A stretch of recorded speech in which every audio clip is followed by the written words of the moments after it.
ಕೃಷ್ಣ ಬೈರೇಗೌಡರ ನಿವಾಸದಲ್ಲಿ ಸಭೆ ಈಗ ಮುಕ್ತಾಯ ಆಗಿದೆ. ದೇವೇಗೌಡರೇ ಸ್ಪರ್ಧಿಸಿದ್ರೆ ಒಳ್ಳೆಯದು ಅನ್ನುವಂತ ಮಾತನ್ನ ಹೇಳ್ತಾರೆ. ಬಹುಶಃ ಅವರು ಕೊಡ್ತಾರೆ, ಇವರು ಕೊಡ್ತಾರೆ. ಹೀಗಾಗಿ ಕೊನೆಗೆ ಯಾರು ಸ್ಪರ್ಧಿಸ್ತಾರೆ ಅನ್ನೋದು ಕನಿಷ್ಠ ನಾಳೆ ಒಳಗಡೆ ನಿರ್ಧಾರ ಆಗುತ್ತಾ ಇಲ್ವಾ ಅಂತ ಹೇಳಿ ಸದಾನಂದ ಗೌಡರು ರಿಪೀಟೆಡ್ಲಿ ಹೇಳ್ತಾ ಇದ್ದಾರೆ. ನಾನೇನೋ ನಾಮಿನೇಷನ್ ಫೈಲ್ ಮಾಡಿ ಆಗಿದೆ, ನನ್ನ ಎದುರಾಳಿ ಯಾರು ಅಂತ ನನಗಿನ್ನೂ ಗೊತ್ತಿಲ್ಲ ಅಂತ ಹೇಳ್ತಾ ಇದ್ದಾರೆ.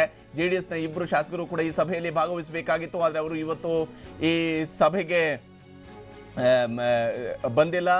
ದೇವೇಗೌಡರ ನಾಮಪತ್ರ ಸಲ್ಲಿಕೆಗೆ ತುಮಕೂರಿಗೆ ಹೋಗಿದ್ದಾರೆ. ದೇವೇಗೌಡರೇ ಇಲ್ಲಿ ಸ್ಪರ್ಧಿಸಿದ್ರೆ ಒಳ್ಳೆಯದು ಅನ್ನೋ ಅಭಿಪ್ರಾಯ ವ್ಯಕ್ತವಾಗಿದೆ.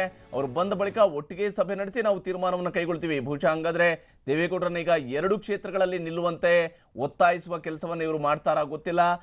ಒಟ್ಟಿನಲ್ಲಿ ಕೃಷ್ಣ ಬೈರೇಗೌಡರಂತೂ ತಾನು ಲೋಕಸಭಾ ಚುನಾವಣೆಯಲ್ಲಿ ಮತ್ತೊಮ್ಮೆ ಅದೃಷ್ಟ ಪರೀಕ್ಷೆ ಮಾಡಿಸೋದಕ್ಕೆ ಅವರು ಕೂಡ ತಯಾರಿದ್ದಂತೆ ಕಾಣ್ತಾ ಇಲ್ಲ. ಉಳಿದಂಗೆ ಯಾರನ್ನ ನಿಲ್ಲಿಸಬಹುದು ಅನ್ನೋದ್ರ ಬಗ್ಗೆಯೂ ಕೂಡ ಕಾಂಗ್ರೆಸ್ ಪಕ್ಷದಲ್ಲಿ ಸ್ಪಷ್ಟತೆ ಇಲ್ಲದ ಇರುವಂತದ್ದು ಕೂಡ ಗೋಚರ ಆಗ್ತಾ ಇದೆ.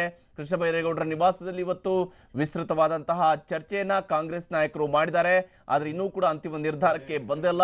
ದೇವೇಗೌಡರೇ ಇಲ್ಲಿಂದ ನಿಂತರೆ ಒಳ್ಳೆಯದು ಅನ್ನುವ ಅಭಿಪ್ರಾಯವನ್ನ ಮಾತ್ರ ಇವರು ಹೇಳ್ತಾ ಇದ್ದಾರೆ.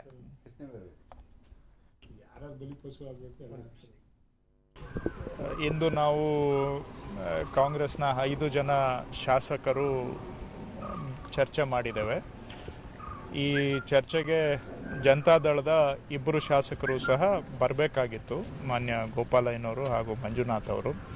ಆದರೆ ಮಾನ್ಯ ದೇವೇಗೌಡರು ಇಂದು ತುಮಕೂರಿನಿಂದ ಅರ್ಜಿ ಸಲ್ಲಿಸ್ತಾ ಇರುವುದರಿಂದ ಅವರಿಬ್ಬರು ತುಮಕೂರಿಗೆ ಪ್ರಯಾಣ ಮಾಡಿರೋದ್ರಿಂದ ಭಾಗವಹಿಸಲಿಕ್ಕೆ ಆಗಿಲ್ಲ.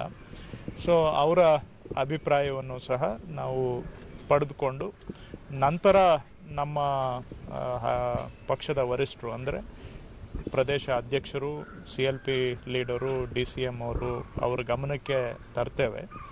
ನಮಗೆ ನಿನ್ನೆ ಮಧ್ಯಾಹ್ನದವರೆಗೂ ಸಹ ಮಾನ್ಯ ದೇವೇಗೌಡರು ಇಲ್ಲಿಂದ ಅಭ್ಯರ್ಥಿ ಆಗ್ತಾರೆ ಅನ್ನುವಂಥ ನಿರೀಕ್ಷೆಯನ್ನು ನಾವು ಇಟ್ಕೊಂಡಿದ್ವಿ.